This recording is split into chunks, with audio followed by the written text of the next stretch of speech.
IPL 2025 இறுதி கட்டத்தை நோக்கி போய்கிட்டு இருக்கு. 18 வருடங்களில் முதல் முறையாக ஆர்சிபி கப்பு ஜெயிப்பாங்களா? ஜிடிக்கும் மும்பைக்கும் நடந்த மேட்ச்சில் மும்பை ஒரு சில விஷயங்கள்லாம் பண்ணி தாங்க ஜெயிச்சாங்க அப்படின்னு சொல்லக்கூடிய குற்றச்சாட்டுகளாக இருக்கட்டும். பஞ்சாப் கிங்ஸ் அவங்களுடைய முதல் கோப்பையை வெற்றி பெறுவாங்களா? ஸ்ரேயஸ் ஐயர் தான் அதுக்கு காரணமா இல்லை அவங்களுடைய ஹெட் கோச் காரணமா அப்படின்னு சொல்கிற விஷயங்களாக இருக்கட்டும். இந்த ஐபிஎல்லை சுற்றி நடக்கக்கூடிய மித்து, ரூமர் இது எல்லாமே எது உண்மை எது பொய் அப்படின்னு அடுக்கடுக்கான கேள்விகள் சோஷியல் மீடியாவில். அந்த கேள்விகள்லாம் பதில் இந்த வீடியோவில் இருக்க போகுது. வீடியோ ஸ்கிப் பண்ணால் ஃபுல்லாக பாருங்கள். Welcome to the channel. நான் உங்களை விஷால் சரவணன். வாங்க வீடியோக்குள்ளே போகலாம். டெய்லி அப்டேட்ஸ், டெய்லி வீடியோஸ்க்கு மறக்காமல் நம்ம சேனலை சப்ஸ்கிரைப் பண்ணி பெல் ஐக்கானை கிளிக் பண்ணிக்கோங்க. மும்பைக்கும் ஜிடிக்கும் நடந்த மேட்ச். இந்த மேட்ச் வந்து பார்த்தீங்கன்னா சோஷியல் மீடியாவில் பலதரப்பட்ட ரசிகர்களால் மாற்றி மாற்றி பேசிக்கிட்டே இருக்காங்க. முதல்ல சுப்மன் கில்லுக்கும் ஹர்திக் பாண்டியாவுக்கும் இருக்கக்கூடிய ஈகோ கிளாஷ். ஸோ இவங்க ரெண்டு பேத்துக்கும் பயங்கர ஈகோ இருக்குது. அந்த ஈகோ மைதானத்தில் வெளிப்படையாக தெரிஞ்சுது அப்படிங்கிறாங்க. இந்த மேட்சை லைவாக பார்க்கும்போது நமக்கும் அங்கங்கே தெரிஞ்சுது. என்னென்னா டாஸ் போட்டுட்டு அந்த டாஸை வந்து வின் பண்ணதுக்கப்புறம் ஒரு ஹேண்ட் ஷேக் பண்ணிப்பாங்க. இருதரப்பு கேப்டன்களும் ஹேண்ட் ஷேக் பண்ணுவாங்க. ஆனால் அதையே தவிர்த்துட்டாங்க. அதை யார் தவிர்த்தா? அதை கில்லு தான் தவிர்த்தாருன்னு ஒரு தரப்பினரும், இல்லை ஹர்திக் பாண்டியாவுக்கு ஒரு ஈகோ இருக்குது, அந்த ஈகோ தான் தடுச்சுன்னு இன்னொரு தரப்பினரும் மாற்றி மாற்றி பேசிக்கிறாங்க. ஆனால் நம்மளை பார்க்கும் பொழுது இது லைவாக பார்க்கும்போதே வந்து ரெண்டு பேர்த்துக்குமே ஒரு ஈகோ இருக்கோ, ஹர்திக் பாண்டியாவுக்கும் ஒரு ஈகோ இருக்குது, சேம் டைம்ஸ் சுப்மன் கில்லுக்கும் ஒரு ஈகோ இருக்கோ அப்படின்னு தோணுச்சு. ஏன்னா ஒரு டொமஸ்டிக் மேட்ச்சில், அது ஒரு ஐபிஎல் மாதிரி ஃப்ரான்சிஸ் நிறைய மக்கள் பார்க்கக்கூடிய மேட்ச்சில் நீங்கள் ஒரு கர்டஸிக்காக ஒரு டாஸ் வின் பண்ணிவிட்டு அந்த டாஸ்க்கு அப்புறம் ஒரு ஹேண்ட் ஷேக் பண்ணி ரெண்டு பேரும் வந்து வாழ்த்துக்கள் தெரிவிச்சுக்கிறது ஒரு காமனான விஷயம்.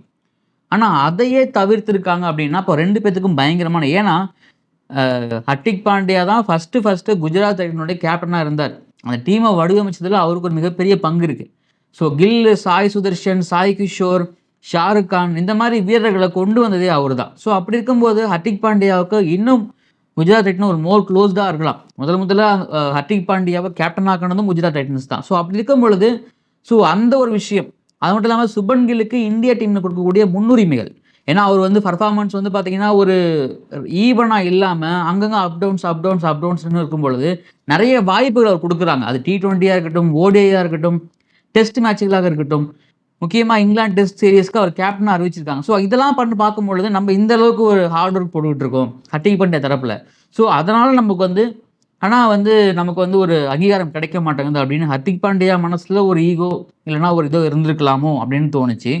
ஃபீல்டுலையும் பார்க்க முடிஞ்சுது. சுப்மன் கில் அவுட் ஆகும்போது ஹர்திக் பாண்டியா அவர் கிட்ட போய் கத்திட்டு போன விஷயங்களாக இருக்கட்டும், சுப்மன் கில்லோட ரியாக்ஷன்ஸாக இருக்கட்டும், இது எல்லாமே இது எங்கேயோ வந்து ஒரு விதத்தில் வந்து போய் நிற்கிது அப்படின்னு நல்லா தோணுச்சு.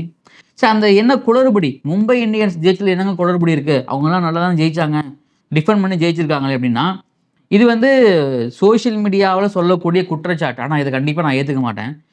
இது அதை நம்ம கிளாரிஃபை பண்ணிடுறேன். என்னென்னா சேஸ் பண்ணணும், அந்த 226 ரன்னு சேஸ் பண்ணுறதுக்கு ஒரு கம்ஃபர்டபுளான சுச்சுவேஷனில் ஒரு நல்ல நிலைமையில் சாய் கிஷோரும் இந்த பக்கம் பார்த்தீங்கன்னா வாஷிங்டன் சுந்தர் ரெண்டு பேருமே வந்து பார்த்திங்கன்னா பயங்கரமான பார்ட்னர்ஷிப் போயிட்டுருக்கு. அந்த இடத்துல நம்ம சூரியகுமார் யாதவ் பண்ணது தான் இன்றைக்கி சோஷியல் மீடியாவில் பயங்கர டாக் ஆஃப் த டவுன் ஆகிட்டு இருக்கு. ஏன்னா அந்த மூமெண்டம் வந்து பிரேக் பண்ணுறதுக்காக சூரியகுமார் யாதவ் ஒரு இன்ஜுரி, எனக்கு வந்து ஒரு பயங்கரமான ஒரு அடிப்பட்ட மாதிரி ஒரு ஆக்ஷன் கொடுத்ததால் அந்த பிரேக்கில் நிறைய இன்புட்ஸ் வந்து வெளியிருந்து உள்ளே கொடுக்கப்பட்டதாகவும், அந்த மூமெண்டத்தை பிரேக் பண்ணுறதுக்கு சூரியகுமார் யாதவ் இதை வேணும்னே பண்ணியிருக்காரு, ஃப்ராடு பண்ணி ஜெயிச்சிருக்காரு, இதனால் வந்து இது வந்து ஒரு நியாயமான கேம் அப்படின்னு சோஷியல் மீடியாவில் பேசிக்கிட்டு இருக்காங்க. ஆனால் இது மாதிரி சம்பவங்கள் இன்டர்நேஷ்னல் மேட்ச்லேயே நடந்திருக்கு நிறைய. ஸோ அப்படி இருக்கும் பொழுது இப்போ நம்ம ஐபிஎல்லில் பார்த்தீங்கன்னா அந்த டைம் அவுட் பிரேக் எடுப்பாங்க இல்லைங்களா, அந்த டைம் அவுட் பிரேக்கு அது கொடுக்கறதே ஒரு மூமெண்டம் பிரேக் ஆகணும், அந்த மேட்ச்சில் சுவாரஸ்யம் உண்டாகணும் அப்படின்னு தான். நீங்கள் நல்லா பாருங்கள், ஒரு டைம் அவுட் ஃபஸ்ட் ஹாஃப்லேயும் செகண்ட் ஹாஃப்லேயும் 2 டைம் அவுட், அது இங்கே ஒன்று அங்கே ஒன்று. அந்த டைம் அவுட் முடிஞ்சு வரும்பொழுது கண்டிப்பாக ஒரு பிரேக் த்ரூ, விக்கெட் விழுனா விக்கெட் கிடைக்கும். அப்படி இல்லையா ரொம்ப ஸ்லோவாக ஆடுறாங்களா, ஸ்லோ ரன் ரேட்டில் ஆடுறாங்களா, அந்த டைம் அவுட்டுக்கு அப்புறம் பார்த்தீங்கன்னா அவங்க இன்னும் அக்ரெஷனாக ஆட ஆரம்பிப்பாங்க. ஸோ அது எல்லாமே ரெண்டு டீமுக்குமே வந்து மைனஸாகவும் இருந்திருக்கு, ப்ளஸ்ஸாகவும் இருந்திருக்கு. இது வந்து இன்டர்நேஷ்னல் மேட்ச்லேயும் இது நடந்திருக்கு. இது நடக்கிறது வந்து ஒரு ஃபீல்டு நடக்கிறது வந்து மொமெண்டம் பிரேக் பண்ணுறது வந்து அது ஒரு விதமான யுக்தி. இதுக்கு போய் எந்த விதமான ஃப்ராடோ இல்லை எந்த விதமான வேலையோ பண்ணி இதுக்கு அந்த பேர் கொடுக்குறதுல வந்து கிரிக்கெட்டை ஃபாலோ பண்ணால் கண்டிப்பாக இது புரியும்னு நினைக்கிறேன் நான். Punjab super Kings. ஸோ இந்த டீமுக்கும் வந்து ஒரு கோப்பை, ஐபிஎல் கோப்பை மிகப்பெரிய கனவு. ஏன்னா அவங்களால வந்து எந்த டைம் கேப்டனாலையும் அவங்களால போய் அந்த பிளே ஆஃபில் வின் பண்ணி அவங்களால போய் ஐபிஎல் ஃபைனலுக்கு போய் ஜெயிச்சு கப்பு வாங்கவே முடியல. ஸோ அப்படி இருக்கும்போது ஸ்ரேயஸ் ஐயர் வந்து இந்த டீமை லீட் பண்ணி குவாலிஃபயர் 1ல் தோத்தாலுமே கண்டிப்பாக குவாலிஃபயர் 2ல் ஜெயிச்சு ஆர்சிபி கூட ஃபைனல் விளையாடுவாங்க அப்படின்னு எல்லா ரசிகரும் சொல்கிறாங்க. கேகேஆர் டீமுக்கு கேகேஆர் டீமோடைய அந்த போன வருஷம் கோப்பை வாங்கி கொடுத்ததுக்கு ஸ்ரேயஸ் ஐயர் தான் ஃபுல் கிரெடிட். ஆனால் அந்த கிரெடிட்டை கௌதம் கம்பீர் திருடிட்டாரு அப்படின்னு குற்றச்சாட்டு. அதே மாதிரி இந்த டீமோடைய மேனேஜ்மெண்ட்டும் இந்த டீமோடைய ஹெட் கோச் ரிக்கி பாண்டிக்கும் credit goes to Shreyas Iyer அப்படின்னு சொல்லியிருக்காங்க. ஸோ அவருடைய கேப்டன்சி எப்பவுமே ஒரு அன்ரேட்டடாக இருந்திருக்கு. அவரை வந்து நிறைய வந்து பார்த்தீங்கன்னா அவரை வந்து மறைக்கிறாங்க. முக்கியமாக நிறைய பாலிடிக்ஸ் பண்ணுறாங்க அவர் மேலே. கௌதம் கம்பீர் நிறைய பாலிடிக்ஸ் வந்து ஸ்ரேயஸ் ஐயர் மேலே பண்ணுறாரு அப்படிங்கிற மாதிரி குற்றச்சாட்டுகள்.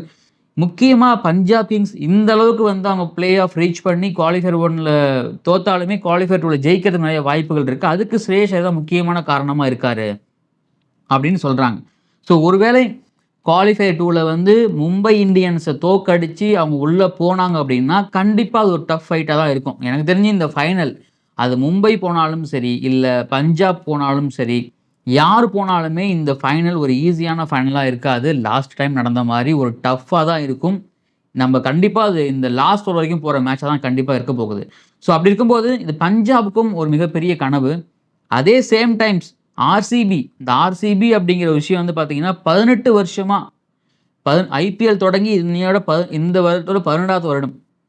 இந்த 18வது வருடத்தில் கண்டிப்பாக கப் அடிப்பாங்க.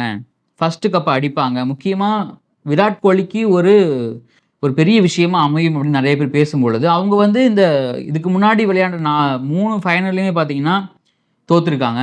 நிறைய பிளே ஆஃப்ஸ் போய் விளையாண்டுருக்காங்க. ஆனால் இவங்களால வந்து கப் அடிக்க முடியல. ஏன்? டீம் மேனேஜ்மெண்ட்டு மிகப்பெரிய ஒரு ப்ளே பண்ணுறாங்க. ஏன்னா அந்த டீம் செலெக்ஷன்லேயும் சரி அந்த டீம் பிளேயர்ஸை ஹேண்டில் பண்ணுற விதமும் சரி அது வந்து கொஞ்சம் அன்ஈவனாக இருக்குது. ஒரு மாதிரி எல்லாரையும் ஒரே மாதிரி பார்க்குறதில்ல அப்படிங்கிற மாதிரி குற்றச்சாட்டு ஆர்சிபி டீமில் இருந்துகிட்டே இருக்குது. நீங்கள் இன்னும் சிஎஸ்கே மும்பைக்கு அப்புறம் அதிக டைம் பிளே ஆஃப் பண்ண டீம் எதுன்னு கேட்டிங்கன்னா ஆர்சிபி அப்படின்னு சொல்லுவாங்க. ஆனால் அவங்க ஒரு டைம் கூட கப் அடிக்கல. ஆனால் அவங்களுடைய ஃபேன் பேஸ் தொடர்ந்து சப்போர்ட் பண்ணிக்கிட்டே இருக்காங்க. அதுக்காகவே இந்த டைம் கண்டிப்பாக கப் அடிப்பாங்க. அதுவும் இல்லாமல் அந்த டீம் வந்து பார்த்தீங்கன்னா ஒரு மாதிரி பேலன்ஸ்டாக இருக்குங்க. அவங்க எந்த இடத்துல இவங்க கண்டிப்பாக இங்கேருந்து தோற்றுருவாங்க அப்படின்னு சொல்ல தோணுமோ அந்த இடத்துல யாராவது ஒரு பிளேயர் உள்ளே போய் அந்த டீமை வந்து தூக்கி கொண்டு போய் ஜெயிக்க வைக்கிறாங்க.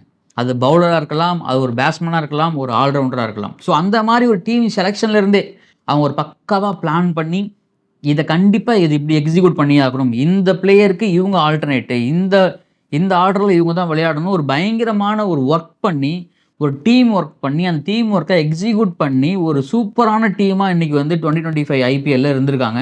ஸோ அவங்க கண்டிப்பாக அந்த ஒரு குவாலிஃபயர் 1ல் ஜெயிச்சது அப்படியே அந்த கான்ஃபிடென்ட்டோட போய் அவங்க கண்டிப்பாக அந்த கப்பை அடிப்பாங்க. நிறைய பேர் விராட் கோலிக்கு இது ஒரு மிகப்பெரிய ஒரு விஷயமா இருக்கும் அப்படின்னு சொல்லிட்டு இருக்கும் பொழுது ஒரு பக்கம் மும்பை அசுர பலத்தோட வராங்க. ஏன்னா கண்டிப்பாக குவாலிஃபயரில் 2ல் ஜெயிச்சு ஃபைனல் போயிட்டாங்கன்னா ஃபைனலில் வந்து அவங்க வந்து ரெக்கார்டு பார்த்தீங்கன்னா பயங்கரமான ரெக்கார்டு. 6 ஃபைனலில் 5 ஃபைனல் ஜெயிச்சிருக்காங்க அவங்க. ஸோ அதனால் ஃபைனல் போயிட்டாங்கன்னா கண்டிப்பாக 99.9% மும்பை தான் கப் அடிப்பாங்க அப்படின்னும், இல்லை ஆர்சிபி தான் கப் அடிப்பாங்க அப்படின்னும், இல்லை பஞ்சாப் தான் கப் அடிப்பாங்க அப்படின்னு நிறைய சோஷியல் மீடியாவில் பேசிக்கிட்டே இருக்காங்க. ஸோ நம்ம இது எல்லாமே இந்த ஐபிஎல்லோட இறுதி கட்டத்துக்கு நம்ம வந்துட்டோம். ஐபிஎல் 2025 இறுதி கட்டத்துக்கு வந்துட்டோம். இன்னும் ஒரு இன்னிய டேட்லேருந்து கரெக்டாக ஒரு 5 நாளில் யார் ஐபிஎல் 2025 வின்னர், அந்த கப்பை யார் எடுக்க போகிறாங்க அப்படின்னு கண்டிப்பாக நமக்கு தெரிஞ்சிடும்.